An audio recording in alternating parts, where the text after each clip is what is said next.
All right, well, welcome to part 2 of some review and some elaboration. I hope you're excited because it's gonna be amazing. Quick note, I have a 13-year-old and he is currently in the other room playing video games with his friends. So you might hear, odd sounds in the background.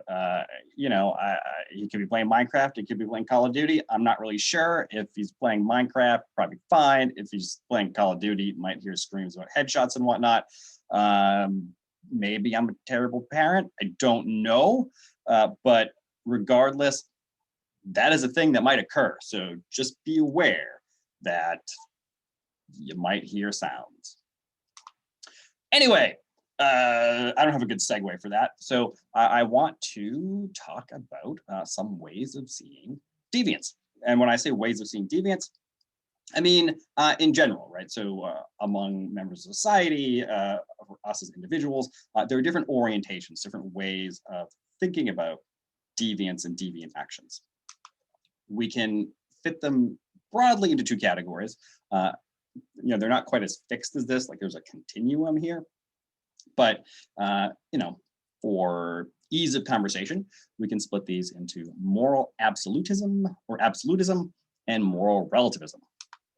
Moral absolutism or moral absolutists divide behavior into two categories: that which is inherently good and proper, and that which is inherently improper, immoral, sinful, bad, whatever. We don't tend to see a lot of moral absolutists. Now, moral relativism, which we'll talk about in a second, is a term that's often used in a negative way. You'll hear in the news media, especially more conservative news media, be it videos or newspaper or whatever, magazines, YouTube videos, whatever it is we're talking about, people who use the term moral relativism as an insult. But even those people who are saying that implicitly, who are calling themselves moral absolutists, probably aren't moral absolutists, because to be a moral absolutist is to see certain behaviors as just inherently wrong or bad or evil.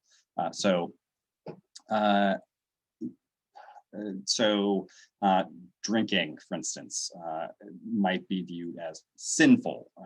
And it doesn't matter if I'm a moral absolutist, it doesn't matter if it was 1,000 years ago or now. It's wrong, and it's always going to be wrong, and it will always should be wrong. And no matter what, I don't care what society says, I don't care whatever, it's just wrong and it's just bad. So we tend to see a lot of moral absolutists, or we're going to see moral absolutists in tight-knit communities. So if we think back to Durkheim in mechanical solidarity, and society's built on mechanical solidarity, we're going to see moral absolutism, and it's going to be the norm there. In really strict Orthodox religious traditions, communities that are really isolated, you're going to see more moral absolutism, but it's pretty rare. Overwhelmingly, most people are, to one degree or another, moral relativists. Now, in moral, again, this varies, right? So, I don't want to give the impression that, well, there's a lot of people out there who wouldn't call themselves moral relativists, who, probably are. So moral relativists in general see deviance as socially constructed, and by that, a creation of collective human judgments and ideas, and not inherent in any act, belief, or condition. So we can split that into two parts, right? Or there are two parts of that. So first is the idea that deviance is socially constructed. Right? Deviance, or the norms that people violate, are not something that are in nature, or not something that are given by some kind of deity or whatever. They're products of society and history. So, for instance, gender roles, right? I think you'd be hard pressed to find a lot of people who think we should have the same gender roles as societies had 5,000 years ago, or 100,000 years ago, or even 50 years ago. And I think there are very few people out there, maybe not very few, but there are the majority of people,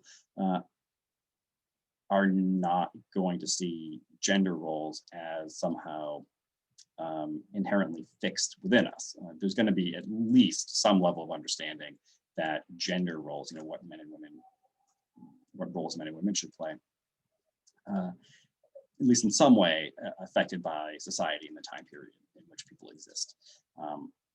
So yeah, I mean, there are going to be people out there who are absolutists about gender roles, but for the most part, there's going to be at least some relativism in their view. So deviance is not something that is seen here as universal or permanent. It's to be a moral relativist is to understand that what is considered deviant in one place is not necessarily going to be considered deviant in another place, and understanding or seeing that as being fine. Different societies have different rules, and that's okay. So yeah, I mean, there are also limits to moral relativism too. So there are practices that oftentimes that other cultures have that we will react really violently to, or that we'll have big problems with. One example that comes to mind is female circumcision or female genital mutilation, depending on where you are. Well, I won't. Well, I guess I should probably explain what it is.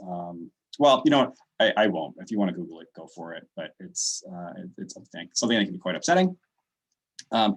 And it is a cultural practice that exists in some parts of Africa, very few parts. It is often associated with Islam, although it's not something that comes out of Islam. There are pockets in Africa where there's that tradition. And yeah, I mean, it's cultural tradition, but oftentimes, even people who would define themselves as relativists will react very strongly in opposition to that kind of practice. Weirdly enough, we still circumcise boys, which is weird, and we shouldn't do that. But yeah, but anyway, so, again, there's always a scale here. You're going to find very few pure moral absolutists, and you're going to find very few pure moral relativists. Although in contemporary society, the majority of people are going to lean more relativist. For our purposes, as social scientists in a social science class, we are going to take the position of more relativists. We have to. We don't really have a choice here. It's really, it's close to impossible to do any kind of social science from the position of moral absolutism. I mean, it just doesn't work. If we're going to study societies, we can't be in a position where we're constantly just getting angry about differences or, operate by telling people what they're doing is wrong. As social scientists, we study how societies work. And so, we really have to be relativists here. Otherwise, it's like this doesn't work. So, taking that position and moving forward, we can see very easily that social norms vary across time and cultures. So if we think about the contemporary United States, so that's where I am right now. I live in the contemporary United States. It's 2021. And so the social norms that exist now are not the social norms that existed 10, 20, 30, 50, 100 years ago. So the norms vary across time within cultures. In addition, obviously, variations exist across cultures as well.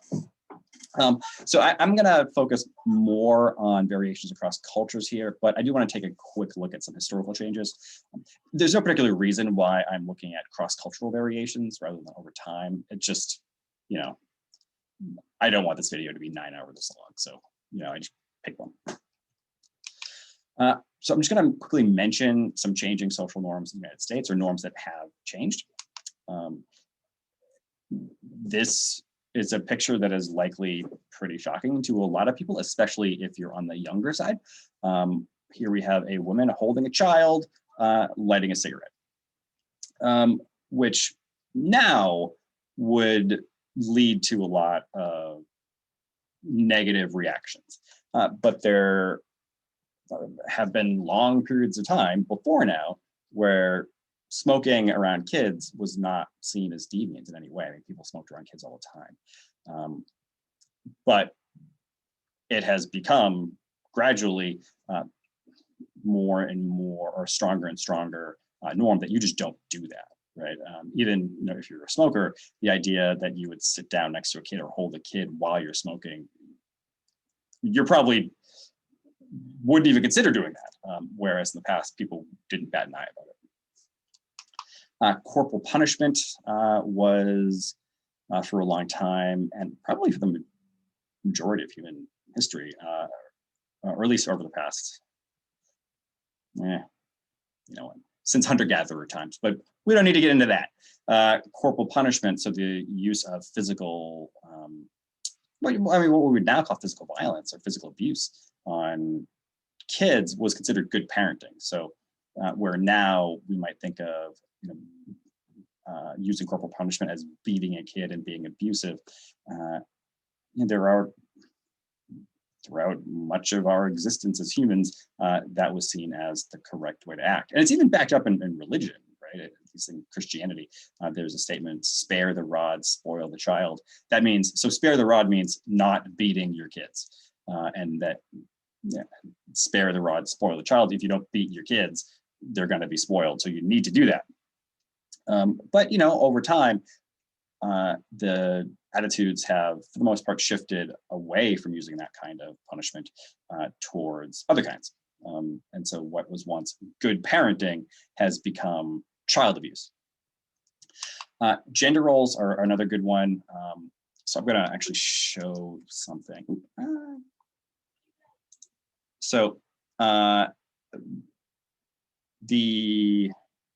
What I have on screen right now, so it's unclear if this is real. Okay, so I should say this at the beginning. What's on screen right now is supposedly, and it's hard to determine if this is true or not, is something that was pulled from a home economics guide of the 1950s that was directed at young girls. Home economics was really something that girls took in classes and not boys. It's like high schools didn't have home economics classes for boys, if you go back to the 50s. And so part of those classes would be to teach gender roles explicitly. And so again, this may not be real. People have looked into it, and like Snopes, for instance, if you hop on Snopes, they're not really able to figure out if this is a genuine thing or not. It's still, though, reflects a lot of the attitudes that existed at the time and still exist now to a certain extent, although not quite as strong. So guide to how women are supposed to act, or how a wife is supposed to act. So have dinner ready when your husband comes home. Plan ahead, even the night before, to have a delicious meal ready on time for his return. And his, obviously, there means husband. So there's a couple things here. First, it's assuming that the husband is going to be working and the wife is going to be at home. So that's just assumed. That's not even mentioned, like you should stay at home and your husband should work. It's just assumed there that that's what the situation is going to be. And then women are being explicitly instructed, young women, to be ready with a meal for your husband when he comes home. So first of all, it's something you're supposed to do. And this is a way of letting him know that you've been thinking about him and are concerned about his needs. Most men are hungry when they come home, and the prospect of a good meal, especially his favorite dish, is part of the warm welcome needed. Well, what about someone who's been at home all day dealing with kids and the household stuff? I mean, I have a kid. They're annoying, and they're a lot of work. I mean, I love my kid, but it's just a lot of stuff. He can probably hear me right now. I don't know. He did just go silent. But he knows. He knows. He admits it. Lots of work. But the assumption here is that it is the wife's job to take care of the husband, right? And the husband is the one who's really, the husband's work is really the one that's tiring and really the difficult one. And the wife needs to make things comfortable for him when he comes home. Prepare yourself. Take 15 minutes to rest, so you'll be refreshed when he arrives. So have a delicious meal ready, but take 15 minutes to rest. being aware that the 15 minutes of rest time is not so you can rest and feel better. It's so that you look better for your husband. Touch up your makeup. The assumption that you've been wearing makeup all day, and you should touch it up so that you can look good for your man. Put a ribbon in your hair and be fresh looking. He's just been with a lot of work-weary people. He's just been looking at people who've been working all day. He's going to come home to someone who looks fresh, someone who hasn't been working all day, apparently, because apparently taking care of kids and managing a household is apparently not work. Gather up the school books, clear away the clutter, be happy to see him, greet him with a warm smile and show sincerity in your desire to please him. So show a smile. You need to desire to be pleasing to him and demonstrate that. Now, there's nothing in here about what men should do, except all this and be taken care of. So there's a really good chance that this is real. There's a decent chance that it's not real. But what matters here is that these kinds of guides and these kinds of explicit instructions to young women very much existed, even if this particular one didn't. They were real and they did exist, and they still exist now in certain forms. But if you tried to show this or give this as a guide to high school kids now, people would be horrified, and I think rightly so. These gender norms have changed quite a bit over time. Okay, so back to the slides. So gender norms, other sorts of norms, punishment norms, parenting, all these things have changed over time. I want to take a little bit more time and talk about variations in norms across cultures. When I originally was putting this together, I was going to do lots of different kinds of norms, but then I realized that I didn't want to do that. I wanted to focus on one particular kind of variation across cultures. Food. Not just, when we think about food as varying across cultures, we will oftentimes think about things like, oh, I would like some Italian food, or Chinese food, or Ethiopian food, or whatever, right? So we think about styles of cooking. That's not what I'm talking about. What I'm talking about here is literally what counts as food.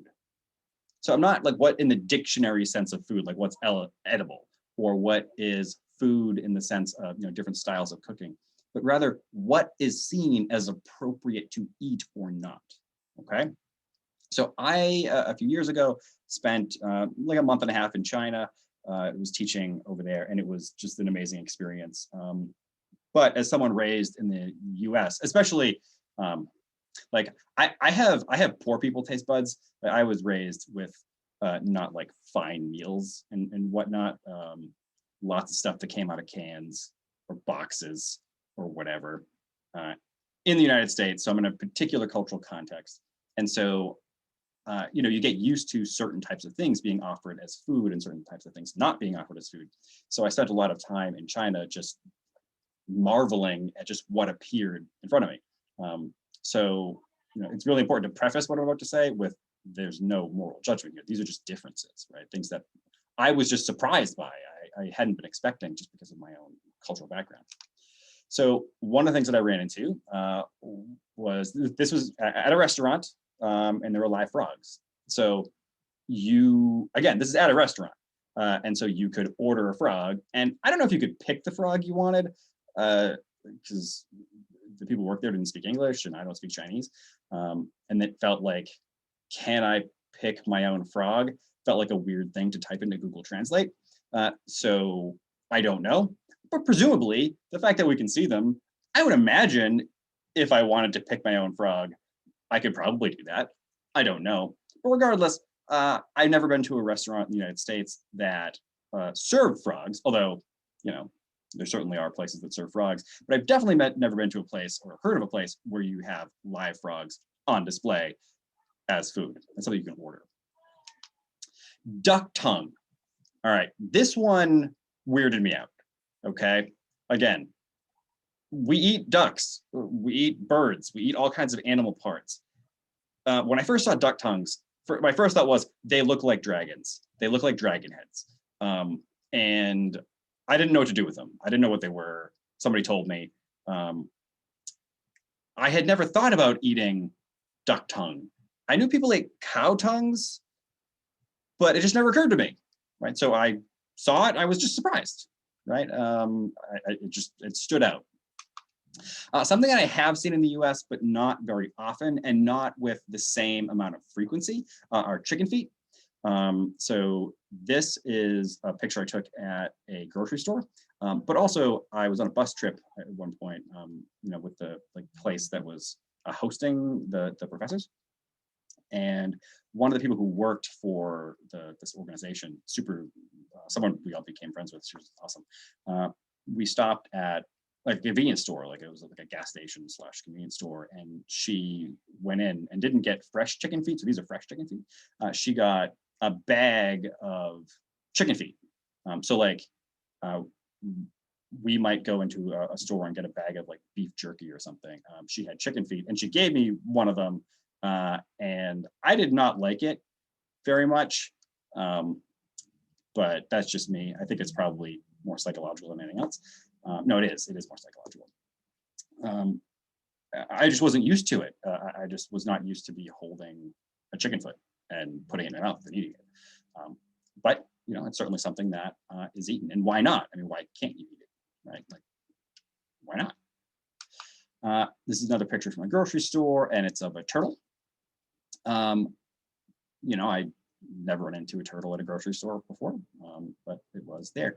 A lot more. One of the things that stands out is that there were a lot more foods that we would consider whole foods. So rather than seeing, chicken breasts in a vacuum sealed pouch, I mean, that was there, but there were a lot more full animals, right?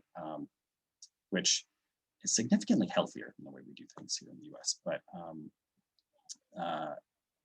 But anyway, so I was just surprised to see a turtle, a whole turtle on display.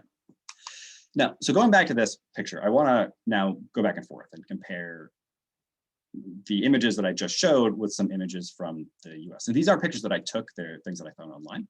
But, I go into a restaurant and I see live frogs and I'm surprised by it. But if I see a tank full of lobsters, I'm not. Why is it that frogs stand out to me and might even and gross people out? I mean, if you grew up in the United States, not used to thinking of frogs as food, having a bunch of live frogs in front of you that you can order from, people are going to react disgusted by. I mean, anything presented as food that we're not used to being presented as food is going to probably gross at least some people out, and that's true across culture. But if you think about it in any sort of objective way, what's the difference between ordering a live frog and ordering a live lobster? I mean, objectively, is there any difference? No, well then why does one stand out? Purely for the fact that you're used to one and not used to another. I think I am one of the few people, at least in the siren. I don't know why I'm pointing. You can't see where I'm pointing, but there's a siren out there. I don't know if you can hear it. If you can, it's appropriate because this is a Deviance class. But so, what's the difference, right? I think lobsters are gross, by the way, but I'm in the minority among people that I know. All right, we get duck tongues. We eat roast duck, and it's less common than something like chicken, but we have it. Why is it weird to eat the tongue, but the rest of the body we're totally cool with? There's no reason other than we're used to it. Chicken feet, we eat entire chickens. Why not the feet? Well, it's just not part of our cultural practice for the most part. So why does it weird us out? Well, because it's just different, and that's all it is. We don't think of the feet as being food. We think of this as being food, or this as being food. But that's purely because of the way we're socialized. The turtle, I didn't really have anything to compare the turtle to. So the duck tongue, we eat duck. The frogs had an analog with lobsters. I didn't have anything for the turtle that I could think of, so I just compared it to a cheeseburger. What's the difference between eating a turtle versus eating cattle? So there's just a cheeseburger there's that cheeseburger or beef. What's the difference? It's purely cultural, right? So I want to do a little bit of an exercise where I'm going to be making some generalizations. These are not perfect, far from it, but still, I want to kind of talk through this a little bit. So I want to do some cultural comparisons and think about, what animals count as food depending on where you are. So we have pigs, we have cows, we have dogs, we have cats. I have to tell you, when I originally started putting this together, I was looking for all kinds of stuff, and in the course of doing so, I saw lots of images of pigs and cows being, in situations like on farms and whatnot, and being displayed as food or held up as food. Didn't bother me at all. I also ran into a whole bunch of images of dogs and cats being in similar sorts of situations, and I was horrified by them. And the headlines that were connected with those pictures were also horrified. Meanwhile, we're celebrating the consumption of pigs and cows, but I was physically upset by seeing, I won't even, I'm not going to tell you because they, you can look for it yourself if you want, which I would recommend maybe not doing. Although, it's kind of worth doing because it gives you some perspective. But, what's the difference? I mean, why do we count pigs and cows as food, but dogs and cats we don't? There's nothing inherent in that, right? All these animals are intelligent. You might not think about it, but cows are really intelligent animals. Pigs are incredibly intelligent, by the way. They're incredibly social. They're incredibly intelligent. They are very clean animals. That's not the image that we have of them, but pigs are certainly as intelligent as dogs and cats, and probably more so. So in terms of intelligence, they're smart animals. They're all adorable. I don't know if you've ever seen a little pot-bellied pig or been near a pig. I don't know. I think pigs are cute. And I think cows, especially younger cows, can be cute too. But even adult cows, they can be cute, right? So they're intelligent animals. They're all cute. They're all social, right? They're also all edible. All of them can be eaten. However, we don't see them in that way. They are defined culturally in different ways. So what counts as food? It depends. If you live in the United States and you are not vegetarian or vegan, so for me, I have a rule: I don't eat mammals. There's no word for that, but I'll eat chicken, turkey. Theoretically, I eat fish, but I think fish are gross, so I don't eat them. But I don't eat mammals. So I don't eat cows or pork, but I eat chicken. But vegetarians don't eat meat. Vegans don't use animal products. So this doesn't apply to everybody, right? But for the most part, culturally, it's accepted that pigs can be food and cows are food. Dogs and cats, not food, and we are horrified by the idea. In Islamic traditions, very similar, except pork is considered dirty, filthy. So more conservative, or even maybe not so conservative, folks who are Jewish or Muslim will not eat pork. If you are Hindu, I was married to a Hindu woman for a long time, and I've spent a lot of time in the Hindu community. And it's also built into Hinduism as a religion that cows are sacred. You do not eat cows, but eating pork, eating chicken, eating turkey, it's all fine. But no cows. This slide is controversial, and I want to point out that there are cultures where eating dogs and cats is okay, right? Culturally, it's considered okay. In parts of China, mainly parts of Asia, sometimes. Now, quick thing. There's a question of, well, what's wrong with that? What's wrong with eating cats and dogs? Well, I can't explain in any objective terms why I have a problem with it, but I do. I mean, I just automatically am revolted by the idea.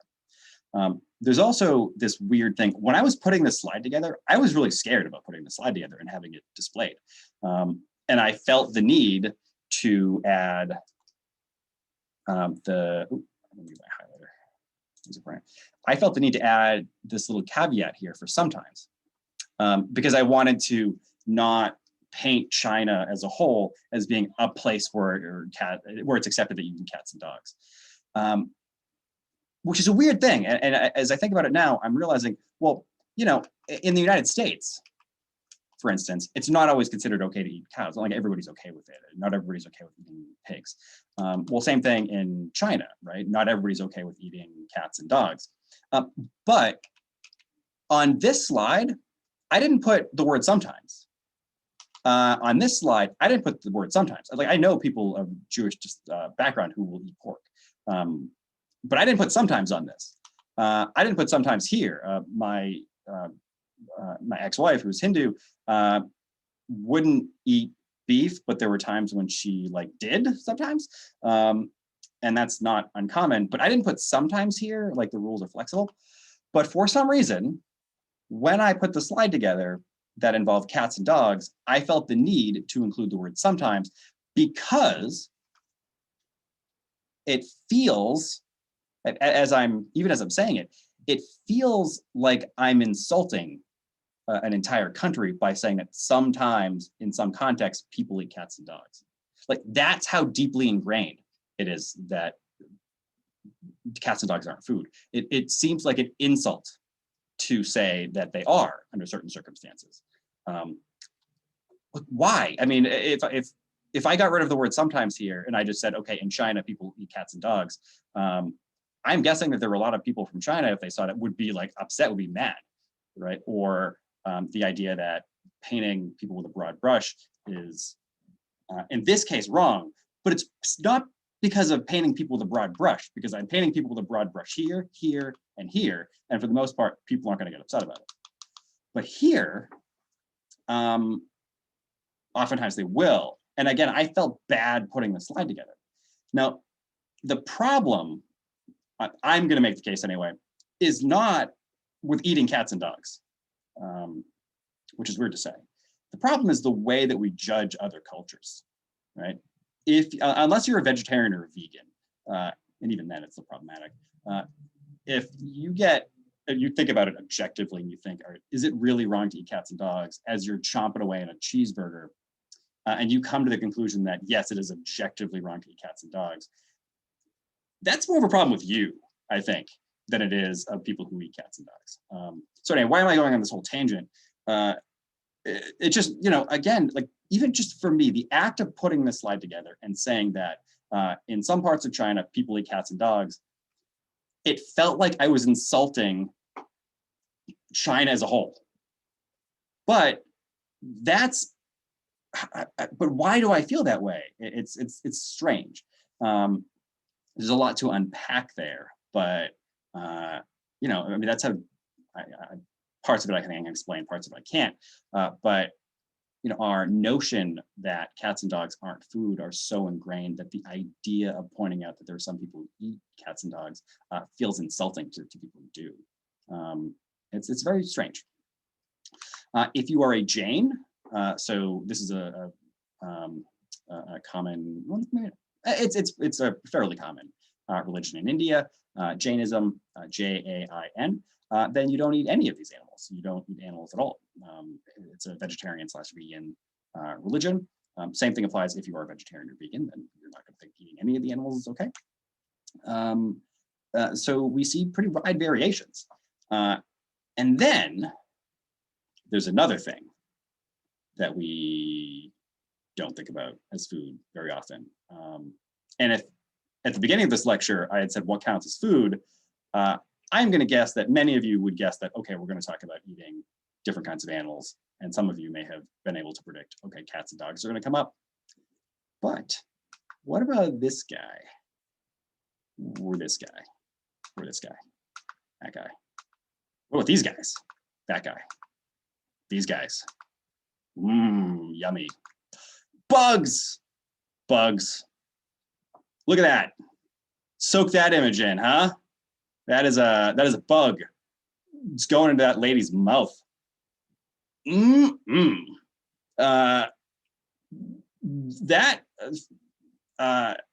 So You hear that door open? That's my child. I could edit this out, but I'm not gonna because it takes a long time.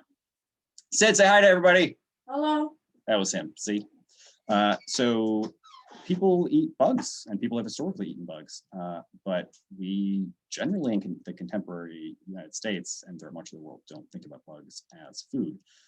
That's a problem, I would argue, or at least it's the fact that we think it is a lot of times we react as if it's disgusting, or we're surprised by the image or whatever, is an interesting cultural phenomenon. What I'm gonna do, I'm gonna play a video. This is a video of a TED Talk from, I don't think it was that long ago, but it discusses a little bit of the history of eating bugs as well as some of the benefits of eating bugs. Because in a lot of ways,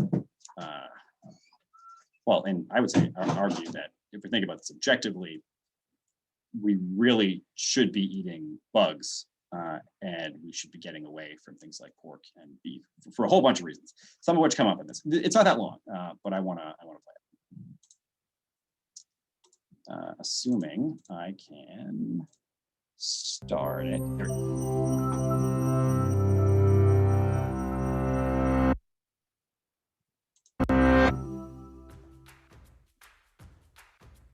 For centuries, people have consumed bugs. Everything from beetles to caterpillars, locusts, grasshoppers, termites, and dragonflies. The practice even has a name, entomophagy. Early hunter-gatherers probably learned from animals that foraged for protein-rich insects and followed suit. As we evolved and bugs became part of our dietary tradition, they fulfilled the role of both staple food and delicacy. In ancient Greece, cicadas were considered luxury snacks, and even the Romans found beetle larvae to be scrumptious. Why have we lost our taste for bugs? The reason for our rejection is historical, and the story probably begins around 10,000 BC in the Fertile Crescent, a place in the Middle East that was a major birthplace of agriculture. Back then, our once nomadic ancestors began to settle in the Crescent, and as they learned to farm crops and domesticate animals there, attitudes changed, rippling outwards towards Europe and the rest of the Western world. As farming took off, people might have spurned bugs as mere pests that destroyed their crops. Populations grew and the West became urbanized, weakening connections with our foraging past. People simply forgot their bug-rich history. Today, for people not accustomed to entomophagy, bugs are just an irritant. They sting and bite and infest our food. We feel an ick factor associated with them, and are disgusted by the prospect of cooking insects.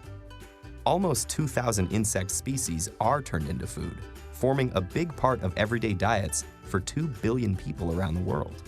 Countries in the tropics are the keenest consumers, because culturally it's acceptable. Species in those regions are also large, diverse, and tend to congregate in groups or swarms that make them easy to harvest. Take Cambodia in Southeast Asia, where huge tarantulas are gathered, fried, and sold in the marketplace.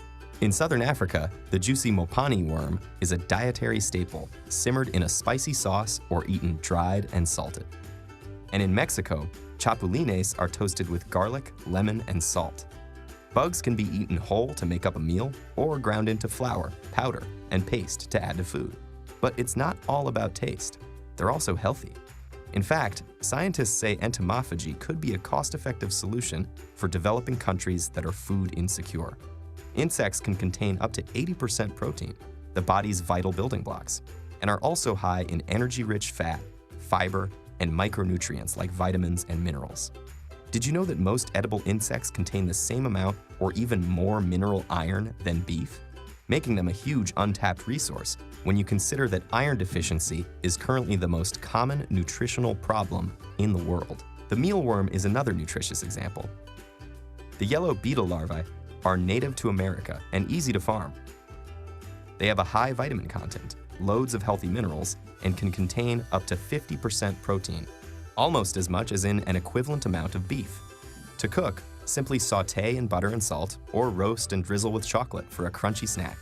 What you have to overcome in ick factor, you gain in nutrition and taste. Indeed, bugs can be delicious. Mealworms taste like roasted nuts. Locusts are similar to shrimp. Crickets, some people say, have an aroma of popcorn. Farming insects for food also has less environmental impact than livestock farms do. because insects emit far less greenhouse gas and use up less space, water, and food. Socioeconomically, bug production could uplift people in developing countries, since insect farms can be small-scale, highly productive, and yet relatively inexpensive to keep. Insects can also be turned into more sustainable food for livestock, and can be reared on organic waste, like vegetable peelings, that might otherwise just end up rotting in landfills. Feeling hungry yet? Faced with a plate of fried crickets, most people today would still recoil, imagining all those legs and feelers getting stuck between their teeth. But think of a lobster. It's pretty much just a giant insect, with legs and feelers galore, that was once regarded as an inferior, repulsive food. Now, lobster is a delicacy. Can the same paradigm shift happen for bugs? So give it a try. Pop that insect into your mouth and savor the crunch.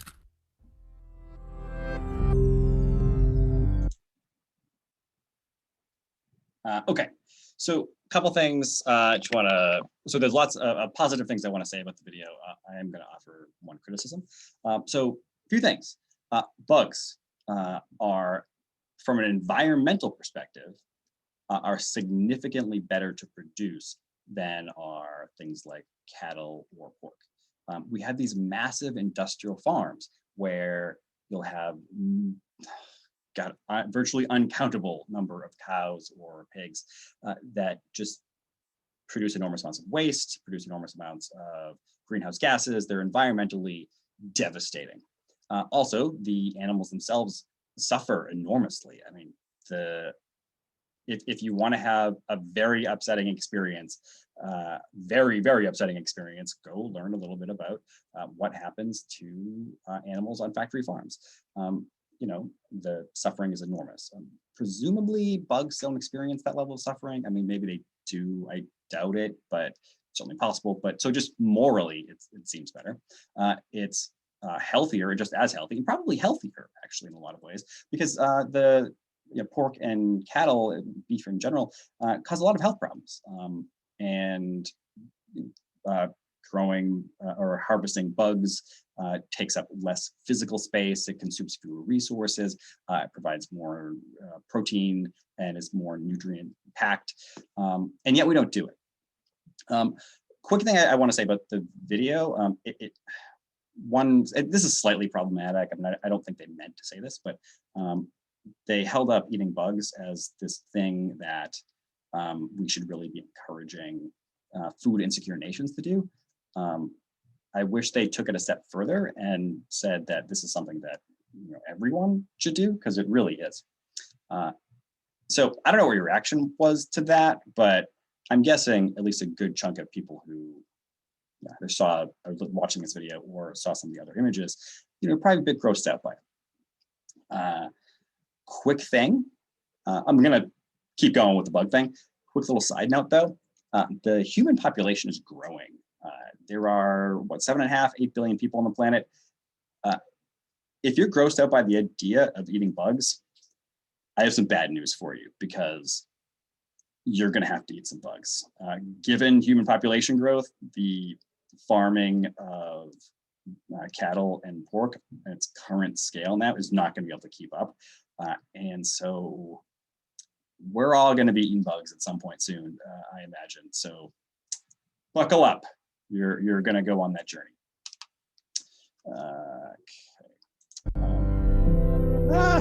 I want to go to the next slide. I don't want to play. Okay, there we go. So I just want to end by sharing a journey that I had with all of you. It was pre-pandemic, so it was about 6 months before the pandemic started. I decided that I was going to buy me some bugs, some food bugs, and I did. And then I ate some of them, and it was weird. So yeah, I bought bugs for food. I'm going to share some of those with you now. So these aren't bugs that, again, I pulled images from the internet from or whatever. These are things that I either currently own or have owned as food. They are in my apartment right now, okay? I got these little guys. So got a mix of mealworms, I believe ants, and you see the one at the bottom? That's a scorpion. I have that as food to put in my mouth and then chew and then swallow. Mealworms, lots of mealworms. These are a variety of kinds. We have spicy mealworms. We have salt and pepper mealworms. We also, these came with a nice little button that said eat bugs. Here are white cheddar crickets. So just like white cheddar popcorn, but instead of popcorn, it's crickets. Here's an assortment. We have some mealworms, we have some weaver ants, we have mopane worms, and then those tubes over here. Get my highlighter or laser pointer, whatever we got. It's right here. If you look really closely, you can see the little label there. You know what those are? Those are termites. Again, I own these, and I bought them to eat. Haven't eaten them yet. Working towards it though. All right. And so I'm going to just share one last thing. All right. New Year's Eve, 2020. I had the bugs. I went to a friend's place and brought out the bugs. Okay. Now I brought some cookie dough that was made with cricket flour, because a lot of the bugs that people eat, like that you can get in the US, are things like cricket flour, right? So it doesn't look like bugs; it's just like flour, but it's made out of crickets. So I brought cookies that were the cookie mix, but using cricket flour. But I also brought some other bugs, and my friend started recording me right as I was about to eat one of them. So prior to this video, like moments before, I had some chocolate covered bugs, okay, and those are okay. But in this video, this is my first experience eating a bug that's just a bug. It's a cricket. So I'm just going to share this experience with you right now. When I had this video taken, when I did this, I did not ever expect this to be as part of a class or anything. It just happened to be something a friend recorded, but it's relevant, and it's just take a look. Right, that's what it is right there. This is the worst one. This is the worst one, right? Or am I wrong about that? Is that the worst one? Is that the fat one? Yeah, it's the one with a very clearly defined head. Okay, I feel like I can't back out of this now. Man, that is a disgusting bug. All right, let me know when you're ready. Oh, I've been recording this whole time. Oh, Jesus Christ. Okay. Oh, do you see the wings? Look at the wings. You get them? Oh yeah, I'm good. And get the profile of the head. Oh, this one is.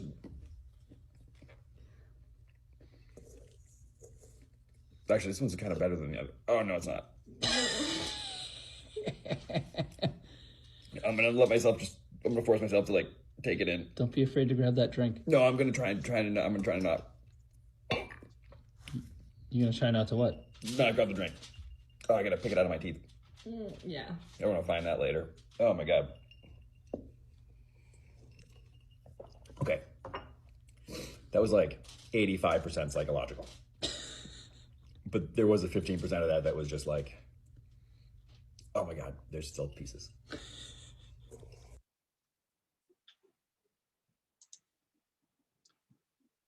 So for me,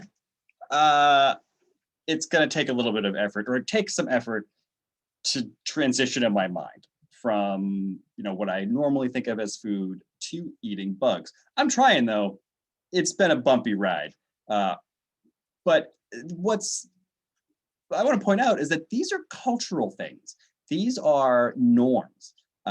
If you grew up in a society where eating bugs was the norm, you would eat bugs with no problem. And you would walk into an American grocery store and you would see Pop-Tarts maybe and be horrified, because if you think about it, Pop-Tarts, the cinnamon sugar ones and the chocolate ones are delicious. The rest of them are garbage, I think, but some people like them, whatever, it's fine. But the chocolate ones are amazing and the cinnamon sugar ones are great, but they're bizarre if you think about it. They don't look like food unless you grew up around them. So I can easily imagine lots of people throughout the world being grossed out by Pop-Tarts, but that doesn't stop us or me anyway. I don't know about you guys, but I eat them. But the fact that I'm grossed out and have a really hard time eating bugs, purely cultural, right? That's all it is. And so we see these norms varying across different societies. So what's deviant in one place isn't going to be deviant in another. The way our lives are structured are different. And, that's just kind of built into our world, right? So really, it's very difficult within the context of social sciences, or just to be a human being who deals with other human beings. It's very difficult to be a moral absolutist. Moral relativism is, at least, having a lean towards moral relativism is really, I don't want to say it's impossible to function in the contemporary world if you were a moral absolutist, but it's very difficult. And it's, really virtually impossible to think in social science terms if you are a moral absolutist. So, again, we have to be relativists to a large degree in order to study any of this stuff. That's all. That's it for this part 2. God, this whole series. I thought this was all going to be one video that was going to be short, but wow, it is not turning out like that. So I got another part for you. So I'll see you whenever you go to that and you press play. I will see you at that moment. So between now and then, good times for you is what I hope.